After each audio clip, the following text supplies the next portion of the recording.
how did you start with Lollypop?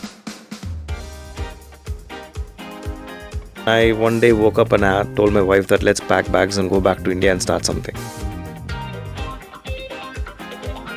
What was the idea behind starting Lollypop? You're a guy with a lot of adventure. You just like adventurous stuff. I never knew there's a country called Tanzania. How did you come back to the basics and start Happy Pet? How did you meet great people? This is the most powerful way of building a brand. Do you think that the person who wants to switch their hat from being a designer to an entrepreneur, what are the top things they need to look at? I'm like a barber.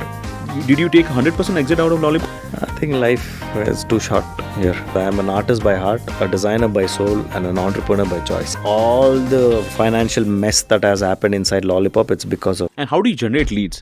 Hi everyone, I am interviewing today is a very special guest called Anil Reddy, who is a creative and a founder director at Lollipop Designs and a co-founder at a tech-based pet startup called Happy Pets. So diving into a creative conversation with Anil Reddy. Thanks for joining in. So Anil, can you tell me a bit about yourself, not being an entrepreneur, investor or a creative designer? Okay, let me first start by thanking you. Thank you so much, Raj, for inviting me to speak my heart out. And last week I did an episode with Bharat at Pace Wisdom. What a beautiful interiors, man. Your team has done a fantastic job. And the challenge with the current times is to bring people back to the office. And that's been a major challenge. And now with such beautiful interiors and such a good vibe, right? I think people will love coming back and they'll be more productive. And please pass this message on to your team. They've Thanks done a a lot. fantastic job there. And the people watching this episode, please have a look at all the wonderful work Sahi Designs have done.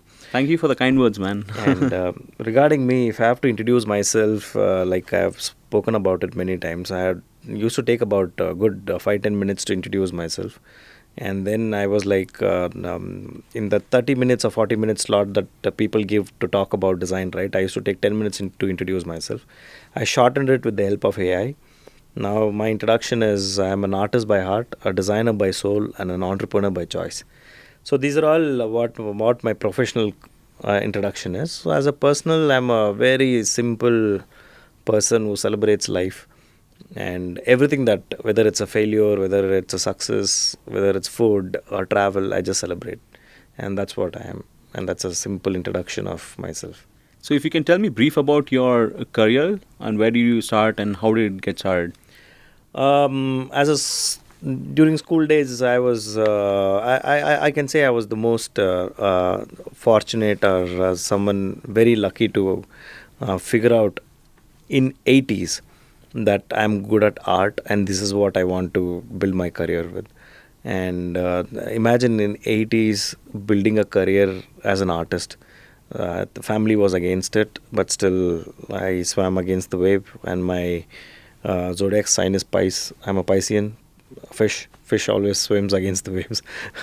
So I went against my family and I became an artist. And after my 10th, I did my graduation in fine arts with a visual communication specialization. And I'm a person, I don't know anything about any other domain, and the only thing I know about in my life is design, art and design. So all through my life, it's only been art and design. I mean, how did you start with Lollypop? So after working for 13 years in different companies, I worked in India, Saudi Arabia, and also in New Zealand. The major part of my work was in the New Zealand. I did my master's in design in New Zealand, and after that, I worked and lived there for almost 10 years. So I hit my career peak. Everything was so good, great salary, beautiful house, sports bike, car, family, and a newborn kid. Just felt like I hit a roadblock. Is this And when it? was this? And I was turning 30 Okay. in 2000. 2010. Oh, yeah. Yeah, 2010. It felt like, is this all? And what's my next couple of years going to look like? Is it just a few change in the title in my job, or maybe a better salary? Is that all? And then I one day woke up and I told my wife that let's pack bags and go back to India and start something. And people were against it. They were like, why would you leave everything, that to New Zealand, the most beautiful country in the world? And why would you give up all that and come to India, where design back in 2010, talking about UI UX was an alien topic. Nobody knew what it was. They knew graphic design, they knew visual design and a web design, but UI UX design no one had an idea of. But so came back, and I thought all my experience, all the things that I learned for the last 13 years, I'm going to put that into practice and try my own. And that's when Lollipop started. And what was the idea behind starting Lollipop? The idea was basically the first thing is, when I left India, the design that I knew was all about the visual side of it. Okay, I thought design was all about crafting a pretty looking things. And then in New Zealand, I learned design was all about strategy. And then when I was introduced to technology, design is a part of technology also. And then the later part of my life, I was introduced to the science side of the design, which is psychology. Then now I suddenly felt like design is not just about pretty looking things. It's a combination of strategy, psychology, technology, and art. So when I came back to India, I felt that if I introduce this, I think I can make something big out of it. And that's when Lollipop happened. And Lollipop, initial days, all I did was to go to startups and educate them about design first approach. Back in 2010, any entrepreneur, when they have an idea and want to build a product, right, they would go to an IT company and they build a product, and after building it, they engage a designer to make it look pretty. So I was kind of telling them that's not how you do it. You get designers first, and designers who can think and who can tell you what to build and what not to build. And that's what design thinking is all about. And that's exactly what Lollipop started with. And we were only working with startup and like educating them about design first approach. And that really, really worked for us. So how did you productize your work? Like, how did you get the fat out of the business and scale a service business and sell it later? So there are two things, okay? The first 3 years of running Lollipop, I thought design studios are more like a lifestyle business, okay? And a lot of people do that, and they're very successful with that. And there are two sides of the business. One, run it like a business. Another one is it's a lifestyle. So small design studios run by founders. They have a couple of projects, they finish it, they take a break, they have a good work-life balance, they travel around the world, they come back and again take more projects, and they run it. So I thought that's exactly what I want to do in my life, because I worked for 13 years and I didn't want to stress myself out. I just want to chill, take a couple of projects, and then have fun. Then after third year, I met Dr. Devi Shetty, who was the founder of Narayana Health, and he said, why don't you try the other side of the design, which is scale the design studio? And then when he came to our studio, his first advice was, you're a team of 10 people, why can't you turn this into 100? 100 was such a big number for me. In a design studio, I've not seen any of my friend circle, scale a design studio to 100 people team. I took that as a challenge. I thought, yeah, maybe I could try that, because running a lifestyle small design studio is not much challenging, apart from bringing the projects and making sure the revenues flow in. Then I took that as a challenge. Then I started scaling it, and for that I had to let go a lot of comforts, because in a lifestyle or in a smaller studio or a smaller business, right, it's almost like you're working for someone.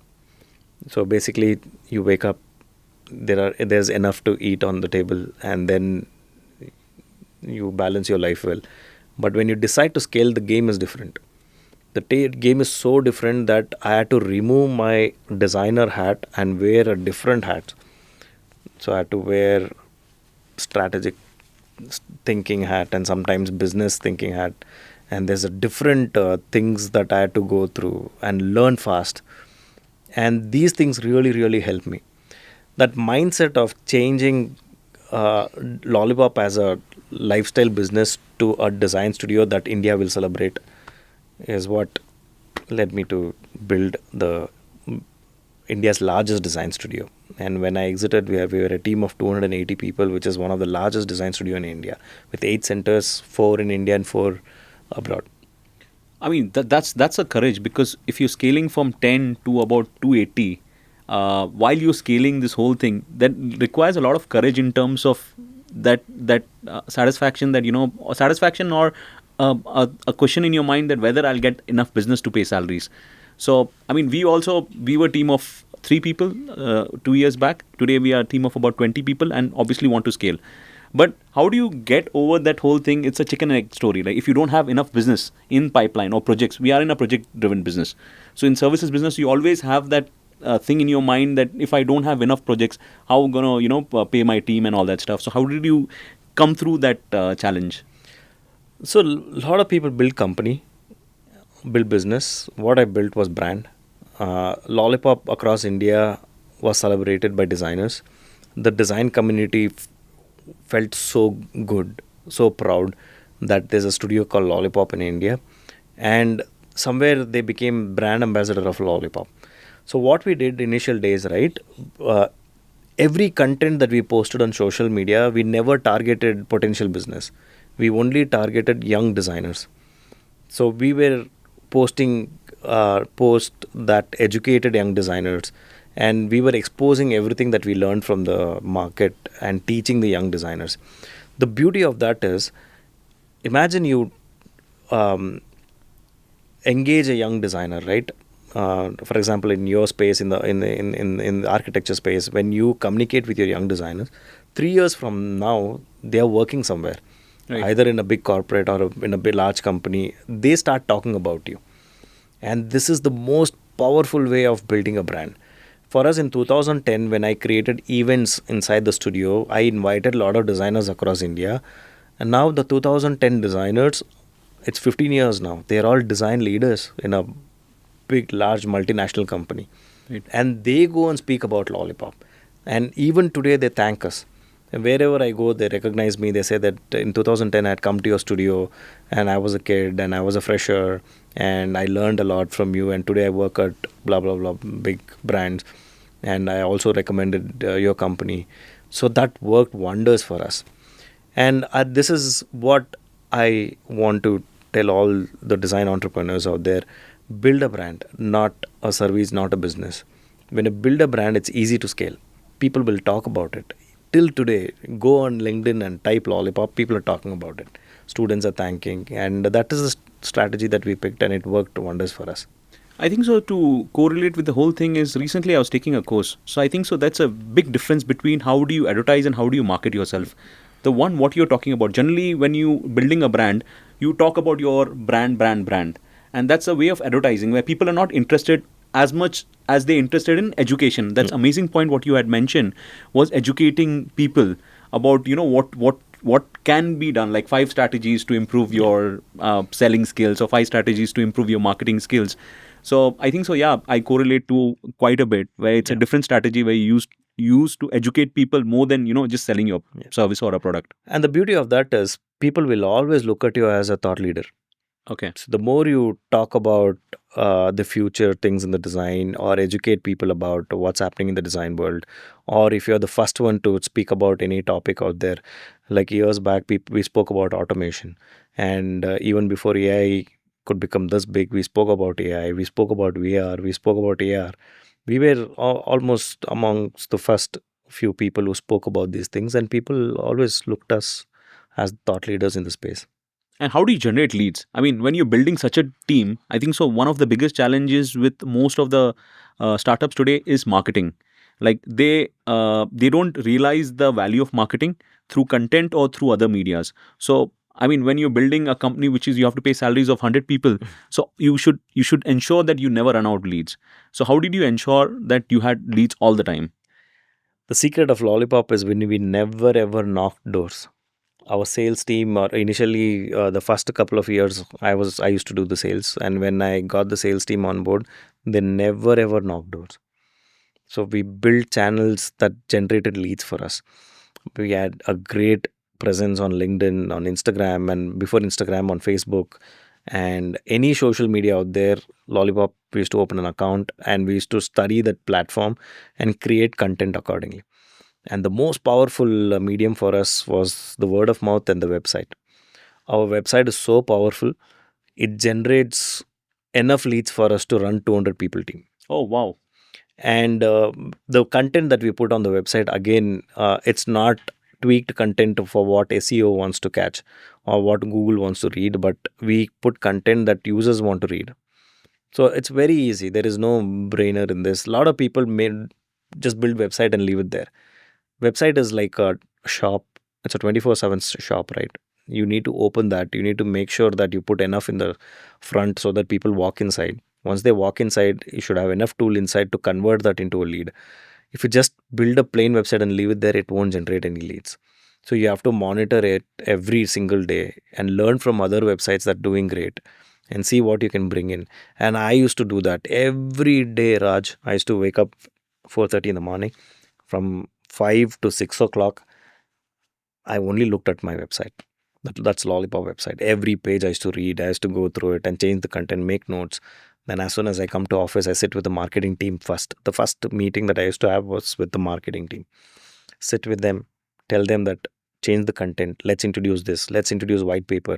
Let's do case studies. Let's cover this industry. Every industry we have a landing page. Every country we have a landing page. This started generating leads for us. If you don't do this, if you think just putting two reels or two carousels on internet and that is going to fetch you leads, it's not going to fetch leads. So remember, as a founder, you're sitting on the driver's seat. Only you know, and you have to let your team know that this is what is trending, and you have to do that every single day, even on Saturday and Sunday. Today is a non-working day. The first thing I did was I left home, went to office, I sat with my team, and then and again this will continue on Saturday and Sunday also. I mean, that's quite a task. So I feel that as a founder, you need to learn the skill. Like what you mentioned about couple of things. You mentioned about being there in all the social media platform and learning that skill and mastering it and telling it to your team. Second thing, what you mentioned about you yourself being taking care of your website rather than giving it to your marketing manager. So don't you think that this is a very the business is all dependent on you? Like the founder needs to uh, be all the time in the business. Not really. Then it's a wrong business.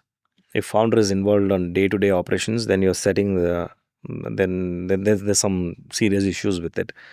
So what I did, right, initially I made sure that a Lollipop rode on my credits, and after that I rode on Lollipop's credits. Okay. And today Lollipop is way bigger than Anil Reddy. And how did you transition that shift? That shift is quite difficult. Like first you everything is depend on you, and then later you transition to your team. So I just wanted to know how did you do that shift?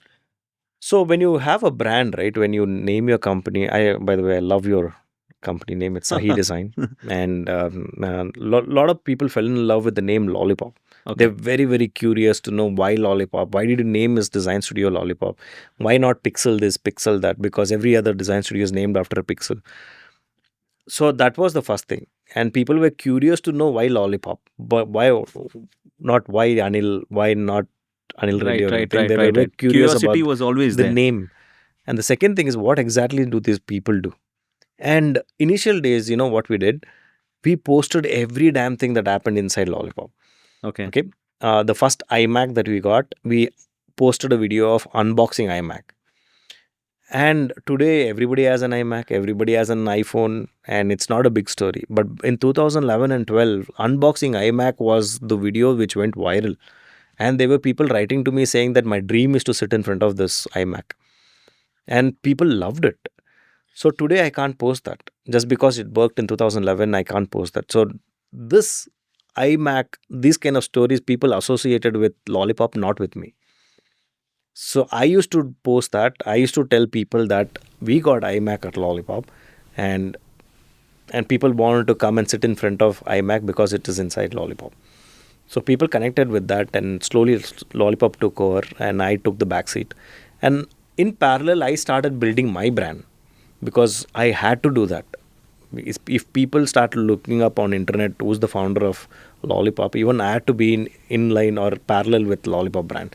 So I also started working on my brand, and it's very very important. A lot of entrepreneurs don't do that. They're too shy. They said, no, I don't want to post this content, this is so silly. I don't want to be in front of camera.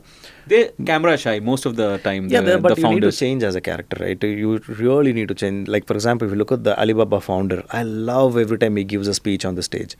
Look at him, look at his videos. It's so inspiring. And in my initial videos, if I open and look at those videos, right, so silly they were. I sometimes my son, he keeps laughing at it, like, why do you make such videos? You look so silly. And I don't want to delete it. Let it be there, right? Let that silly video be there. You don't know And when their video has been picked up and when you. yeah, and I want other entrepreneurs to go look at all the silly video that I created. I was dancing in one of the video, and I suck at dance. Okay. I was dancing, and actually my son was recording it. He's like, "Dad, please don't post this." I'm like, I don't care. I'm going to post. So, as a creative person, how do you navigate the shiny object syndrome where everything looks cool and attractive? How do you maintain focus on business and get away from design? As you were mentioning about changing hats. I think when business grows, there's a bit of a comfort that kicks in. Okay, and that's with every company entrepreneurs. I think that's what we need to let go. And especially in the design world, right? Everything is so fancy, because your interiors are fancy, the computers that you touch is so new, and one of the best brands, or even the phones, or everything that you do is so fancy out there. I think sometimes you need to let go that and think more of a business. Like, just because the leads were coming in, we never sat back and we never enjoyed that. We thought of how, like, for the first lead that we got was about 3 leads a month, and what challenge that I took was, how can I turn 3 into 8, like 8 into 16. And that was the challenge that I put to my team and also to myself. And while all the other shiny things were around us, we had to ignore that and focus more on it. This mindset, right, I learned from others. It was not something that it naturally came to me. I'm not from a business background, not from a business family. My father's grandfathers, nobody did business. They were all employees of a company, and their ultimate dream was to work in a central government. Even my mom, she prayed all the gods in the world that my son should get into central government job. And that's how my family runs. And here I am, an odd person in my family. And this, I learned it from people. And every person that I meet, there's something that I like about them. Then I made a habit of writing it down in my diary, that this person's character, especially this one, is so nice. I think this is what I should take back and learn from this person. I met so many really good, great people in Bangalore. That's the beauty of Bangalore. Bangalore is blessed with wonderful people, and such a small city. Now it's grown big. We all meet each other. Like, for example, this area that we are recording the podcast, you will see the best to best people here. And the years back, they used to walk here, and I could walk by and say hello, hi. And I got access to these kind of people, and I learned from them. This mindset of business, I learned from people. No, it didn't naturally come to me. And how do you meet? How do you meet great people? Shamelessly. Shamelessly. You got to be shameless, no? Well, you Just annoy the shit out of them. And end of the day, and people are ready to share and everybody is so open. Even me, at whatever I've achieved today in my life, when people reach out to me on LinkedIn or Instagram, wherever, after a point, I'll get so irritated. I said, okay, let's meet. After meeting, I realized that such an interesting person this fellow is. Either Exactly. we work together, or I help him out. I'll help them out with their business, whatever. So we have busy schedules. Back then, even they used to have busy schedules, but it doesn't. I don't care. I want to meet. And how do you reach out to people when you want to reach? I mean, want to meet a founder, for example, XYZ, and want to have a conversation or learn something out of them? How do you do that? First, I check with my connections. Okay. LinkedIn connections or phone connections, or I call all my friends. Do you know him? Next one is, if I come across, if I see them in somewhere random, right, I go speak to them. And I Okay. take that as a challenge. But the feelings that I go through before meeting them or saying hello to them, right, it's like there's an anxiety. There's like, what if they say ignore you, right? Will I be able to handle that insult? And then I'm like, okay, screw it. And then when you take that leap and it feels so good, no? Then I you didn't. feel so good. It's all running in your mind at It's that all point. in the mind, and my palms are sweaty, and it's like It happens to you, yeah. yeah, and I'm like, he's just there a few meters from me, and I should go say hello to him. What if he ignores? And will you be able to handle the insult? And I said, it's okay. I think I can handle the insult. And what if he says yes, and which most of the cases says yes to Yeah, you? most of them said yes, and we work together. Yeah, that's the thing. I also realized the same thing. And that yes is all in your mind. What if that yes comes in, and then I think so you get so much out of that person. Yeah. Like I also randomly meet people, and yeah, I it's the same feeling. It's the same feeling. So one of my early mentor, right, his name is Abhishek Agarwal, and he's the founder of Credit Vidya, which got acquired by Cred. And the one thing I learned from him was when you get down to sales, okay, sell until they buy. Okay, if they say no, that's a challenge. When they say no, put them on the top list. Sell it to them, not the one who wants to buy your product. So make a list of all the people who said no, and do your drama, sell it to them. So I always do that because in design, nobody needs our services. Nobody wakes up and say that I need a design service. You got to be out there and sell. You have to be out there, and you have to convince them, and you have to tell a story. You should tell them why it is so important to invest in design, and they'll say no. Then again, I go back home and think about what story will I tell him again next time. And then again go tell the story. Then I say, dude, I'm not interested. Then again I'll go back. This time I'll tell a better story. So I'm from a CA background, and most of my focus and energy goes into getting finances in check. So being a designer, running a company, what do you think that the person who wants to switch the hat from being a designer to an entrepreneur, what are the top things they need to look at as a wholesomely? See, for me, after a point, right, when we were scaling, I was blessed with my co-founder, my wife, and she's a Gujarati. Numbers by default, she knows. And she took over all the stuff, all the things that I don't know how to do it, the finances, the operation, and all that she took over. So I could focus only on design and bringing the clients and scaling and stuff. So at times I used to get involved, but I am very bad with finances. All the financial mess that has happened inside Lollypop, it's because of me. I'm the culprit. Right. Because I don't know where to spend. Sometimes I just come and say that let's open a center here without even doing enough research. I'm like, let's do it. Then we burn our hands. And I had some really good people in that space. Not everything, entire Lollypop credit I take. Some things I don't know, and I raise my hands and say I don't know. And I sometimes when I don't know, I take help from the industry. I make a list of all the customers that I'm serving, and I'll see who's into finance. Like you're a CA. If we would have met during my Lollypop days, I would have shamelessly called you and said, Raj, I'm coming to Pune. Give me 3 hours. I don't know some things about the finance. And we'll sit for 3 hours. I'll learn from you. And how is it working with my partner? My wife is an interior designer. She's a partner in Sahi Designs, and that's where the name Sahi is. So, by the way, the name Sahi is for two things. One is Sahi is right designs, and second is Sahiba. That's my wife's name. So that's where we came up. Preet came up with the name of Sahi Designs. So how is it working with a partner? It has its own challenges, but at the end of the day, just make sure that you don't take it back home. Right. You keep that in the office, but we did take home sometimes. You did. And it's okay until and unless... you bear the brunt most of the time. Yeah, it's me only. Because you're so into the whole business. That's what happens to me. I'm so into the whole business where I try to get everything. Like our conversations are all more to do with business. Like this happened, that happened, and sometimes that switch off time is required. Yeah. But with us, I think we balanced it quite well, and we had our own share of arguments and stuff, and sometimes we were so frustrated with bringing the office home, and it's just a part and parcel of being together, working together, and all that. So yeah, now we were over it. We are doing two different things, and good, we are not doing the same thing again. Beautiful. So selling Lollypop was a part of the plan, or was it just happened organically? It was not a very well planned thing, but the brand Lollypop grew so big that we had a couple of offers on the table. And then, look, I'm a person, I don't want to do the same thing all through my life. It's not, Lollipop was not built as a business where I'll pass it on to my kids.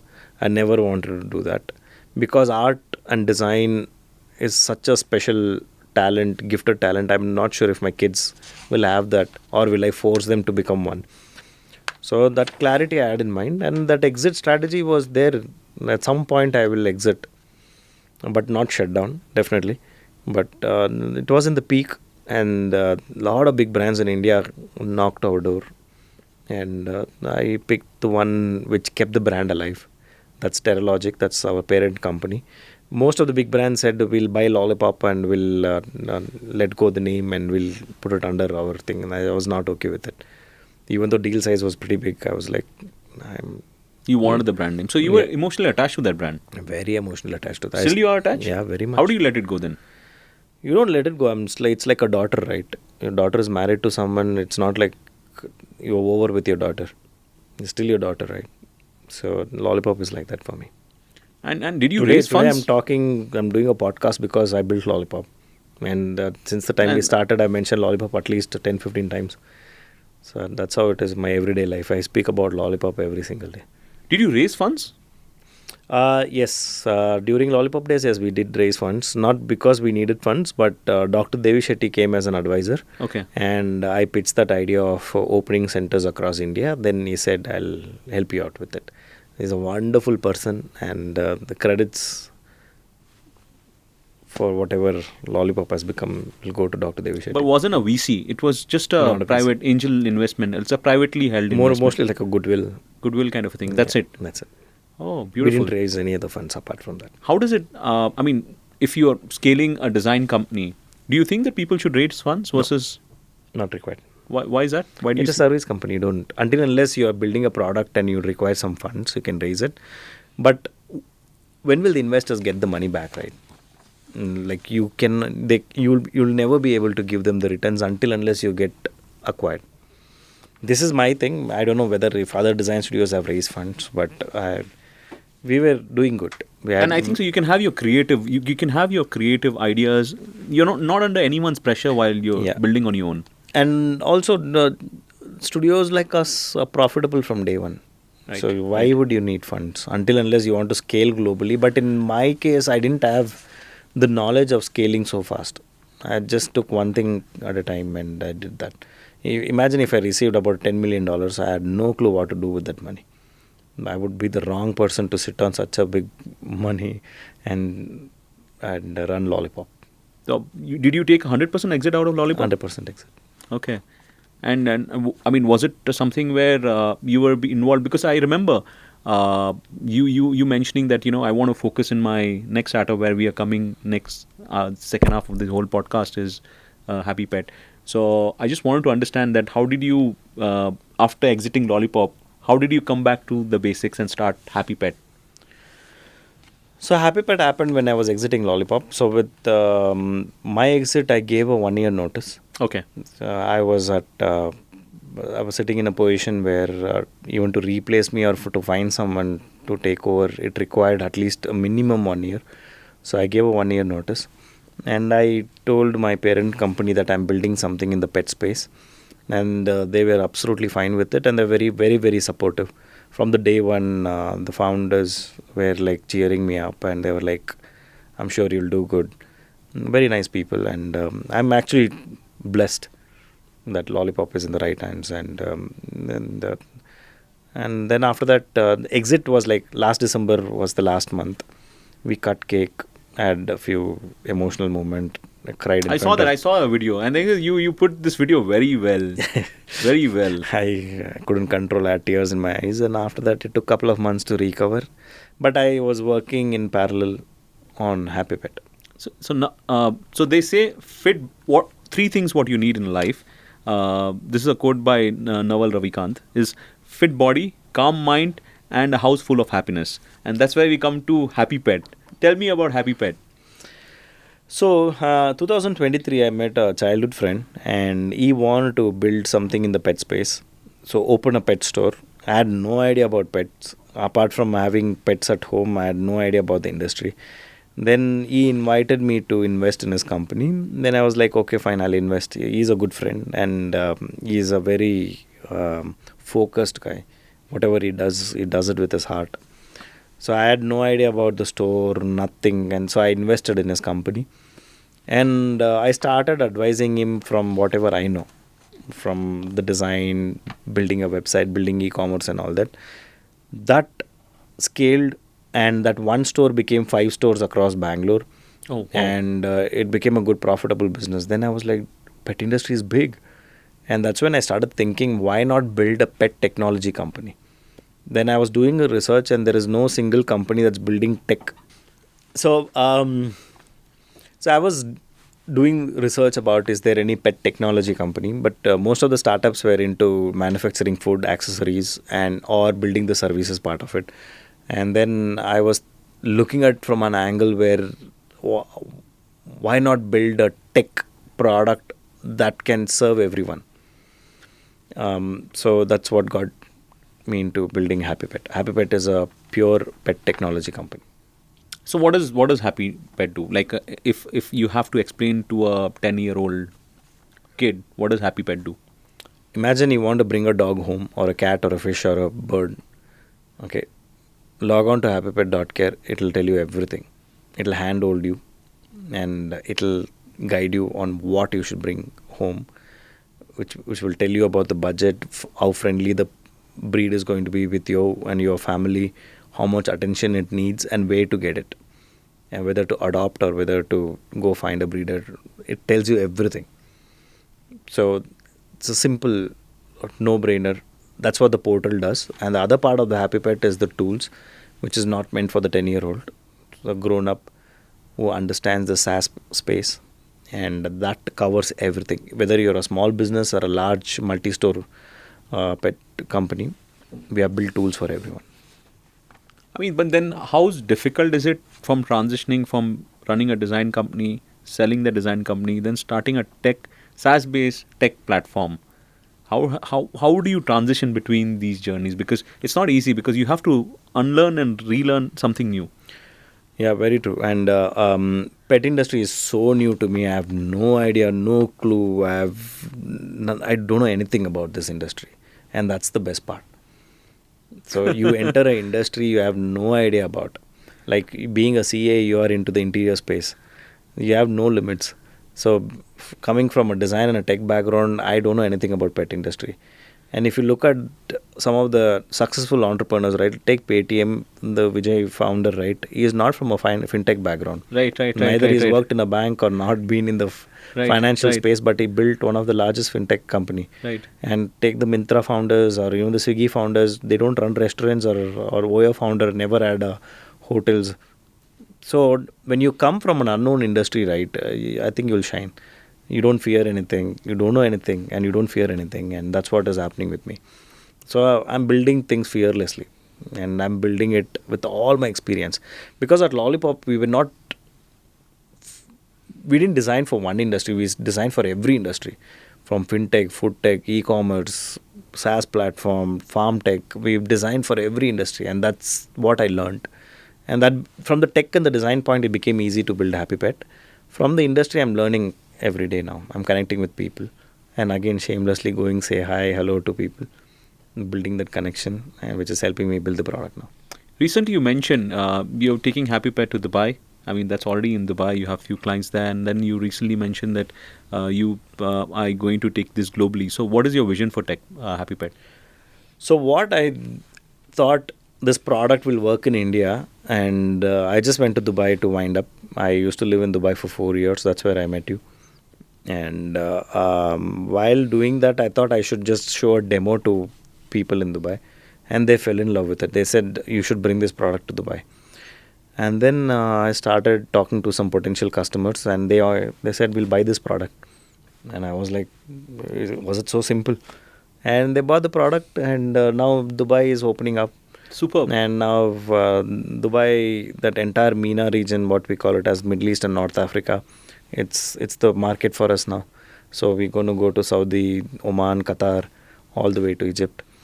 And now this gave us an opportunity now to explore APAC region. So all the way to New Zealand, and I'm off to Australia next month, And I asked my friend to do some research, and he said, dude, this is the biggest market. And I think the product that you have built will work wonders. I think that's enough. I'm packing my bags and leaving to Australia next month. You're a guy with a lot of adventure. Like, I mean, you just like adventurous stuff. I think this is what the exciting things, right? Imagine your product, you're selling it to the same people again and again. There's no fun. I think that you enjoy it also. Yeah, I enjoy it. You enjoy taking up different roles, different things to do, different challenges. I think so. That's what makes you a good entrepreneur in terms of your learning from other people. That's what I could sum up in terms of all this while what we had done. So when I sold Lollipop, I told my mom that I'll have enough time to sit, relax, and we'll travel. She laughed and laughed. Now I realize why she laughed. She knew that I'm not going to sit idle. So here I am. How do you maintain that work-life balance? I don't believe in work-life balance. I believe in work. Okay. Yeah, for me, in Canada, um, one- there's a statement, Kayakave Kailasa. If you want to see God, you will see through work. So I believe in that, and I work. And family, I balance it. That's it. And I spend good time with my family, especially with my kids. If you ask my kids, from swimming, cycling, all the extracurricular activities, I'm a part of it. I taught them all the stuff. Academically, my wife looks after. I'm not good with books and stuff. And I balance everything out. I think it's all about, instead of work-life balance, people should balance their time. Right. They should know how to manage their time first. I sleep by 9:30. Yesterday I slept at 8:45. And I wake up by 4 o'clock. When you wake up at 4 o'clock, right, you have so much time in the world. Right. Sometimes you're right. sitting idle wondering, like, what am I going to do now? So when you wake up late, 8:30, 9 o'clock and all that, those are the people who need a work-life balance. For me, I don't need it.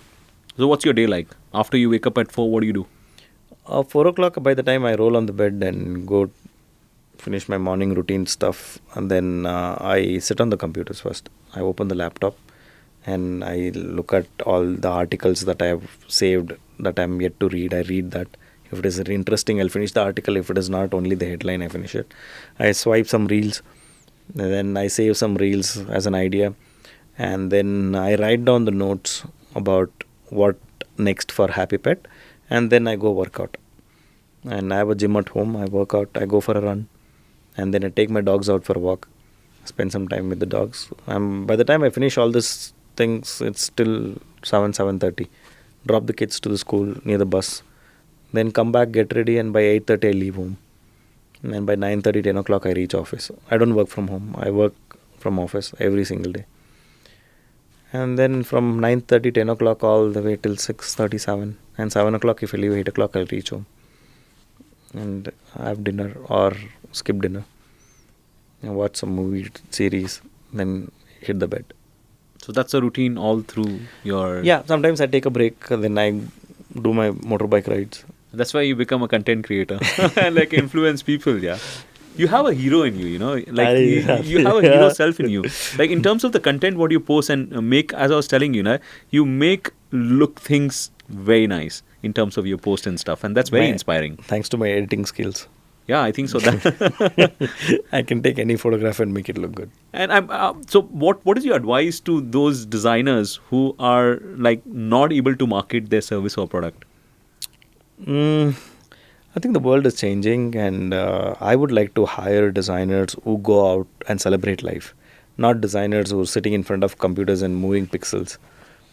They're not designers. They are just operators, tool operators.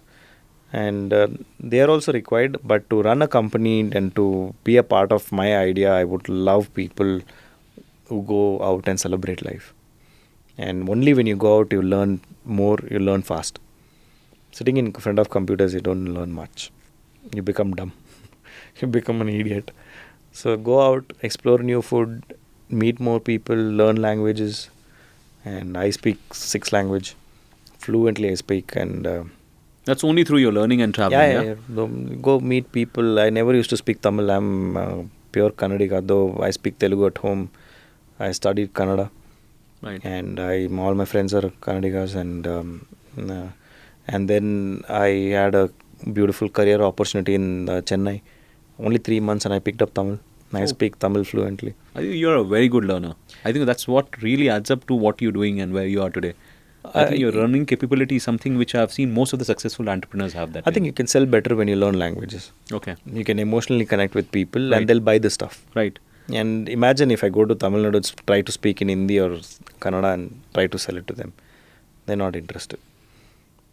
And that's what I keep telling people. Whoever moves to Bangalore, learn the language first. I'm not saying it from state perspective, but common sense perspective, right? Whichever state you go, learn that language. If you're planning to build a business there, learn that language and see the magic. The next one is Arabic. Arabic, little. Sure. But Middle East speaks Malayalam, not Arabic. Yeah, I think so. Yeah. I agree to that. Learn Malayalam, then you're sorted in Dubai. So let's come back to design. How do you think the good design is relevant to all the things what you do in today's world? Be it AI, be it UX, be it home, be it office. How does design play a central role to everything what you do? So design is meant to solve a problem. Okay. Take anything, any objects that we interact or we use, right? If it is not designed well, we will not use it. When I say design, it's not about aesthetics. It's about, for me, design is a beautiful solution. You solve the problem and you put that beautiful thing in it and people will fall in love. From women using kitchen stuff or men using garage stuff, whatever, from the car to whatever you interact with, when it is well done, when it solves the problem, I think people fall in love with it. And that's what I call it as a great product. So design is a beautiful solution. And in daily life, everything that you see around, right, you will keep it with you and you will use it every single day because it is solving some problem. And it is not just solving the problem, it also looks good. Right. So now you're emotionally attached to it. Right. It could be as simple as your water bottle that you carry every day. Right. It's not just a simple dirty looking bottle. It has some aesthetics to it and it also keeps the water cool, warm, or it does its job. So you love to carry it wherever you go. It could be a watch, it could be a shoes that are so comfortable but also looks great. Imagine if it is only comfortable, doesn't look that great, then you wouldn't wear it. Then you will think twice before wearing it. So anything that is designed well will become a part of your life. And that's the power of design. And you mentioned about getting your home interiors done, and you have a beautiful home. Yeah, congratulations, and large space. And I think so. Recently, you got your office interiors as well. So how do you think that the interior design plays a role in terms of having a good workspace and a good home? Very, very important. I spend 8 to 9 hours at office and the rest at home. I make sure both are very well done. I do not compromise on interiors. I spend a lot of money. People love Lollypop because of its interiors. People love to come and attend events because it's very well done. And now my house, I call it as a paradise, and it has everything inside. Not the fanciest, the expensive things, but it's aesthetically so beautiful that every corner of my house, when I go and sit, it's so peaceful, it's so calm. And I've traveled across India to source materials. I've gone to Karaikudi to get the wooden pillars, Athangudi to get tiles, Jodhpur to get furniture. I'm still, it's another 2-year project for me. People think my house is already done, but I feel that it's never done. And even with office, I love very well designed office. And I always go and congratulate and wish the founders that you paid so much attention to get the office right. And that shows off their services or the quality of their business. And I always judge people with their office interiors. If people talk big and when I enter their office, they just put 2 desks over there, right? It's all bullshit. So I always appreciate people when they build that environment for others to come, because imagine your colleagues spending 8 hours a day. Right. You better build a good office, good, beautiful interiors.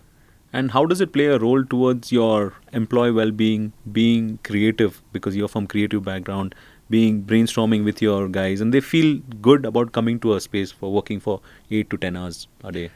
Yeah, especially in my field, right? It's a very collaborative process. Right. Okay, and you need everybody to come together. Now imagine you're sitting in a meeting room, and if the room is very well designed, the ideas flow in. Imagine everything thrown around, papers, table, chair, right? That's how your ideas are going to be. You're going to throw all nonsense around. So anything that is beautifully done, beautiful ideas come out. And what are the challenges? What do you face? You're getting your home and office done. I think the biggest challenge is the contractor that you're working with. Okay. India is going through a labor shortage. I believe you know that. And the next thing is the materials knowledge. So we want things done, but we don't know where to source it. I think that is very, very important. And here is a tip for you. I want Sahi Design to cover that material on your website. Right. People are looking for it. They don't know. They find it on Pinterest, but Pinterest doesn't tell you what material it is, where to source it, who's the vendor. If you do that right, that's what I call it as an educational content. Right. When you right. do that, you become a thought leader. Right. Right. Now you're exposing everything, but by exposing it, you're becoming a leader. Right. People will trust you. And for me, where I struggled was I wanted certain things in my house. I had the reference from Pinterest and I found references, but I don't know who can make it happen and what material it is. Right. Right. So that's what, if you had someone, someone educating you in terms of where to source this material and the right contractor to do the job for you, your job would have been far easy rather than you doing it yourself. Far easy, and I think then that pushes me to build even better and bigger things. See, building house is a pain. Okay, there is a proverb in Kannada, Madve Madi Nodu Mane Katti Nodu. That means build a house and see. They say that you lose half of your hair. Okay, I don't think so. That should be the experience, right? It should be a beautiful experience.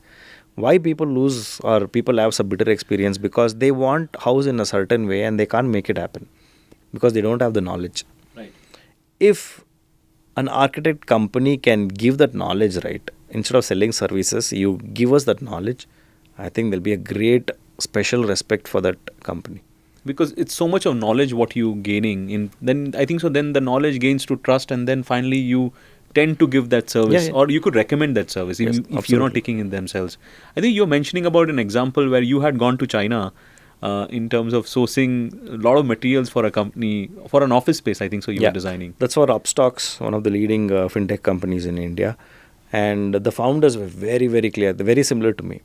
They're like, dude, I want office to be world class. I don't care. But they were so involved in every chair and every table. They said, let's go to China. So we traveled and we sourced materials from there. And we did a great interiors. It was a great experience. And I've seen a lot of founders do that. And they build great companies. Because if you value your workspace, your employees will value the brand and the company much better. Yeah, because for employees, right, they have a dream. Okay, they have a dream of I want to work in such company. Now, where is that such company, right? Such company, either it has to be Google or big Dell, IBM. If a startup can provide something like that, not when I say space, it doesn't mean that all that fancy vending machines inside. At least do the interiors well, so that imagine the employee walking inside first day of the work. Now look at an office that is not well designed, tables thrown around. He won't have a great feeling. The first thing he'll have in his mind is, I'm going to quit this company soon. Am I going to work here for the rest of my life? Am I going to spend 8 hours here? Now imagine the same person walking into a beautifully designed interiors. Now like, man, this is dream come true. This is the kind of an office I want to work. So one question I had, if you had a big billboard board right outside your office, and you had to tell a large message to the entire world, what would that message be and why? Celebrate life. And why? Why is that? I think life is too short here. I already finished 45 years. I turned 45 this year. I don't know how long it's going to be, but... You don't look 45 though. with your cool hair look. The special lights. Yeah, I already turned 45 and I motorbiked in Africa. I covered Tanzania, Costa Rica, Sri Lanka. Only 3 countries. There's so many countries in the world. I still want to go. And motorbike from India? Or No. did you pick up a motorbike there? Pick up a motorbike in Tanzania. Oh, wow. The same in Sri Lanka and this one. Now I bought a motorbike in Bangalore, and yeah, I have so much to see, so much to build. I want to shoot a short movie, and I want to build a product which I've already started with Happy Pet. Huh. I want to travel across the globe, sell, learn more languages. So all this is a part of a celebration. Now every time when you do this, right, you celebrate. Like I never knew there's a country called Tanzania. I have heard about it. I didn't know where in the map it was. So I randomly went there. I hired a motorbike and I started riding it.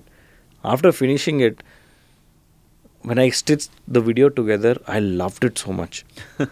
It felt like, dude, I was celebrating life in Tanzania. And that is rightly said, because it impacts all aspects of your life. Yeah. Your work life, your family life, your life with the kids, because when you're celebrating and making them experience so much what you do, it's quite an inspiration for your kids also, no? It is. Sometimes you fall. There were times at Lollipop where things didn't go according to the plan. And what can you do about it? Just sit back, and that's the time. What do you do during those tough times? There's a very famous doctor in London. He's left a very good medicines here. His name is Dr. Vijay Mallya.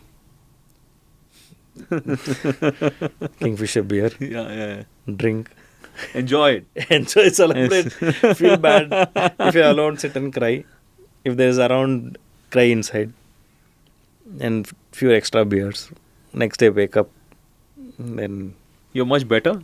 It's just maybe that moment. The night moment, you're really good. You try to forget all the sorrows and try to be better. Like tomorrow, you're gonna be the best. yeah, that's it. And what can you do about it? When shit happens, it happens. You cannot sit and solve it in one day. It'll take few days, few hours, I don't know what. But I'm a person, I've never blacklisted any feelings. For me, every feeling is equally respected. If I'm happy, I'm happy. If I'm sad, I'm sad. If I'm sad, I'm let it be for some time. I'm not working towards coming out of that feeling. I think the more you do that, and if you fail, you will self-doubt. Then you'll doubt that, why am I sad, and it's been 3 days, why am I sad? 3 days, it's fine. You're sad. What can you do about it? So I think that you're overcoming that feeling, right? Your feeling of whatever. Yeah, you're let it be feeling. there. And there's if you look at Batman movie, right, there's a first scene where he says, if he hears bat, then he goes inside the cave and he stands with his arms open, and all the bats pass by him. And it says that to conquer fear, you have to be in fear. Right. So that's a beautiful statement. Anything that you want to conquer, you have to be inside. And if it is a fear, if it is a sorrow, depression, whatever it is, you have to be there first. And you need to enjoy that moment and then slowly figure out how to come out of it. Don't you think that entrepreneurship is a lot to do with your mind and body? Apart from the skills or learning what we spoke about, how does your mind and body play a very big role in terms of your productivity and how you are as an entrepreneur? First is body, second is mind. And a lot of people argue about it. First is mind. See, if you ask me to meditate, it's very difficult. Right. Go to a random person and ask him to meditate, right? He can't sit idle for even 5 minutes. If you ask the same person to run, he'll run. It's easy to run than to meditate. So I always suggest people that keep yourself fit, not building muscles and all that. Give enough time to your body, because you abuse it through the day. Right. You eat junk, you're sitting idle, you're sitting on a chair for 8 hours. Your body is going through a lot. You're literally abusing it. At least give that 1 hour a day where your body stretches, it moves around, and you're flexing it and all that. So when you do that right, eventually your mind will catch up. Okay, because that 1 hour that you give every day to your body, right, your mind also wants to be a part of it. And then what happens? Then listen to good music. Now your mind and body both are in sync. And then remove the music, then you're almost in a meditative state of mind. Right. Like for example, I do barefoot running. Right. Okay, I can't meditate. Right. I did, but for me meditation is Right. not my cup of tea. So I did barefoot running, which is very similar to meditating. So every pebble that pokes your leg, right, you will learn not to step on it again. So it's so powerful that as you run barefoot, right, in a fraction of a second, your mind knows that you're going to step on a pebble and then you don't put weight on it. You'll master that art. Correct. So your mind is constantly in sync with your leg to see are you stepping on something. So that's meditation. You're not thinking anything else. You're not thinking rubbish. You're thinking about your body balance and all that. You're being more present. You're very present and you're at that state of mind. You're very conscious and you're looking at pebbles. You're looking at things. You're not daydreaming of something else, negative thinking, nothing. So barefoot running is superb. Swimming is very, very good. Underwater swimming is very, very good. These are all good things. And you've been part of everything, like Yeah, I'll do part of that. your lifestyle. So, Anil, you've been you have worked with most iconic brands, right? And you brought design thinking into the way they operate their business. Same way at Sahi Designs, what we do is through our workspace design, we try to push the creativity, we try to foster growth. So, how do you think that is so important in anyone's brand building? So that's what we discussed initially, right? Educating people about what is the importance of it. You're in a very good space. Okay, yeah. Instead of selling it, if you educate people about it, right, I think people will listen to you. Or else selling your service is very difficult. Okay, it's not an easy thing, and everybody thinks like your field and my field. Everybody thinks they can do your work easily, and people think that they can do my work easily. Right. Let them think like that, and you should appreciate their thinking. But at least they're thinking like that. Okay, like years back when I told I'll build a website for you, they said no, my kid also builds website, and it's a great tight slap on your face, right? When somebody says that, like my kids do that, and like your kids do that, but I do it professionally. I think of your business and do it. I'm not just painting your wall. I think we'll have to educate them, and it is not their mistake. It is our mistake of failing to educate them. So for us, the challenge is educating them, telling them the story. And education should not come as a boring content. I think it should be very fun. It should be in a nice way where eventually they'll start thinking about it and will engage us. And how much did that role play in terms of where you are today? Like the whole part of, because you've been doing this for a couple of years. So for me, what really worked is I kept it in a very fun way. Okay, I never people who have learned design from me, they don't even remember when they learned design from me. I'm like a barber. Okay, there are a lot of big people here, right? I'm like a barber for them. When it comes to haircut, they go to only one barber. When it comes to design, they only come to me. Right. So because they trust me, and I'm not somebody they keep changing. So if they have worked with me throughout their life, whether they sell company and build a new product, the first phone call comes to me. Like, Anil, I'm building a new product. Can you spare 2 hours? I'm like, yeah, I'll spare. It is not a transactional at all. For me, I'll spare 2 hours. That 2 hours, you tell me your story, I'll tell my story. And then after that, I'll let me think about it, how to turn that into a business for me. So that is how it works for me. And forever and ever, I'm their pet designer. Whether I offer the service, don't offer the service. Even today I don't design for others. They still call me up. They still just, I have a new idea. My app is not working. Can you review it? And I do that. Beautiful. Yeah. So Anil, if you were running a design campaign or a content series like what we are running right now for workspace design, what would be the idea and how would you take it forward? I think I would go shoot in their workspace. Okay. Instead of shooting in a studio, I would go, no matter how good or bad their workspace is, I'll shoot it there. I'll keep it raw. I think that's the one thing that I would start with. And the next thing is I would tell stories of some of the companies that has great interiors and space, and how did that affect their employees and productivity. I think that's the story everybody wants to hear, because we have been hiring people left, right, and center. Now, after hiring 100 people, the biggest challenge is how do we turn them into productive people, right? Right. And interiors play a big role in that. And I would bring in case studies, testimonials, or bring some live examples and make it a part of that. Perfect. Thanks a lot, Anil, for joining in. I had a great conversation with you today. There were lots of learning, and most of our crowd is between the age of 18 to 40 and 40, 45 plus. So I think with them, they would understand how to build a company, how what is design, and the core of design. How does it play into marketing is something what would be a clear message for them. Uh, so thanks a lot. I hope you enjoyed having a conversation and coming over. Thank you, Raj. So fantastic. And yeah, I always get interviewed by designers, and this time a CA turned an entrepreneur. And y- thank you so much. And like I promised, my next big office will be. I'm sure Sahi Design is going to do the job. Thanks a lot, Anil. Thanks a lot for the kind words. Thank you.